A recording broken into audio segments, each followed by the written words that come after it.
దాని గురించి తెలుసుకోవటానికి ముందు మనం శివుడి మొదటి భార్య సతీదేవి గురించి తెలుసుకోవాలి. సతీదేవి దక్ష మహారాజు కుమార్తె.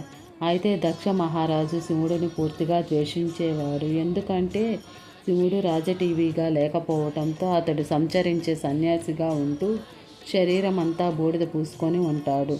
అయితే తన తండ్రి నిరాకరించినప్పటికీ సతీదేవి శివుడిని గాఢంగా ప్రేమించి అతనిని వివాహం చేసుకుంటుంది. అప్పుడు దక్ష మహారాజు శివుడి మీద కోపంతో ఒక యజ్ఞాన్ని నిర్వహించి ఉద్దేశపూర్వకంగానే త్రిమూర్తుల్లో ఒకరైన శివుడిని ఆహ్వానించకపోవటంతో ఆ యజ్ఞానికి వెళ్ళవద్దని శివుడు సతీదేవికి సలహా ఇస్తాడు.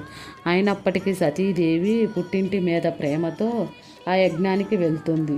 ఆమె తన తండ్రి సతీదేవిని పిలవని పేరంటానికి వచ్చావని తనని శివుడిని అవమానిస్తాడు.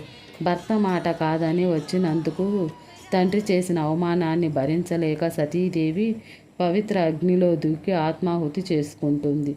ఇది విని శివుడు రుద్రతాండవం చేసి దక్ష మహారాజు శిరస్సును ఖండించి ఆ యజ్ఞాన్ని ధ్వంసం చేస్తాడు. సతీదేవి వియోగం తట్టుకోలేక హిమాలయాల్లోకి ధ్యానంలోకి వెళ్ళిపోతాడు.